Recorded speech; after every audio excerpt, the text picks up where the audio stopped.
Hey and welcome to Not Only Hollywood. Today I'm going to review No Time to Die from 2021. This is a British-American action movie. James Bond must stop an evil villain who has evil plans for the world. Just kill him, Bond. This was the last time Daniel Craig played James Bond. I was curious how his journey would end. I have of course watched all the James Bond movies and I have watched them several times. And this long and boring movie is saved by an ending that fits perfectly. But the rest of the movie is shit. The major problem with No Time to Die is the mediocre script that has nothing new to offer. It just feels like they have scrapped together all the scenes from other James Bond movies, and the result is a movie without a soul. It's almost a long snooze fest. It's a boring experience. It's one of the most boring Bond movies they have made so far. The only part that feels different is the ending. Since Casino Royale, the James Bond movies have for the most part tormented James Bond, and the ending was perfect for me. But I'm sure that many others would like a different ending. But thank God they didn't get their will. The villain in the movie is boring. He's played by the man who was terrible as Freddie Mercury in the awful Bohemian Rhapsody, Rami Malek.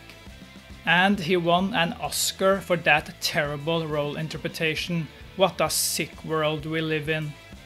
I liked him when I first discovered him in the Pacific, but after that I started disliking him. The last nail in the coffin was his terrible and irritating interpretation of Freddie Mercury in the shit movie Bohemian Rhapsody. He's a boring and dead actor who has no soul. And he's more creepy than the creepy guy himself. In my opinion, he must be one of the worst Bond villains so far. I can't remember every villain, but he almost has no function in this movie. And the script is just bad. So there's a part in me that can defend him since the script is so bad. But I can't stand the man. He gives me nothing as an actor. He's so boring. There's no life in him.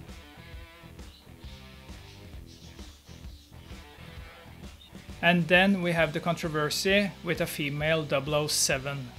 I hate the feminist shit that has been going on for several years now. In a James Bond movie, the women should just look pretty and do their job in bed to satisfy the man himself.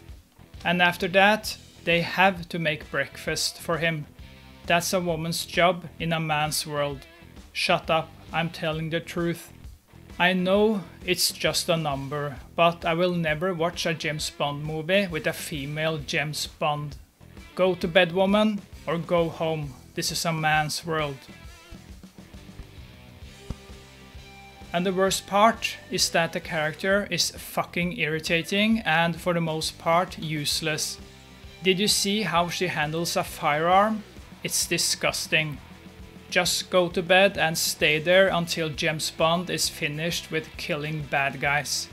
The actor Lashana Lynch is irritating. Where did they find her? She has an ugly aura.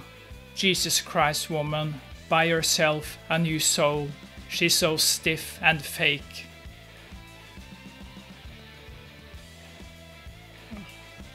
Did she buy her right to act certificate from the same man who sold the same fake certificate to Louis Koo? The action scenes are disappointing.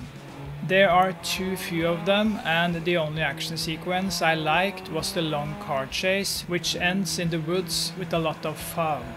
James Bond must play John Rambo when he kills the people who are chasing after him into the foggy woods, and I liked it.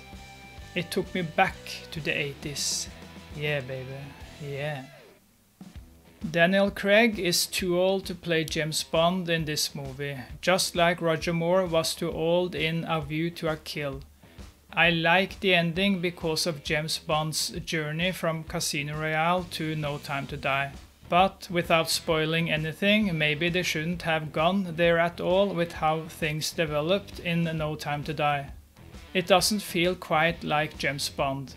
But times have moved forward, and I liked how the movies tormented James Bond from when Daniel Craig took over the role.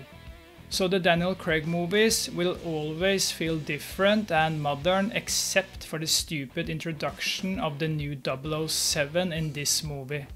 Keep that feminist shit out of my world.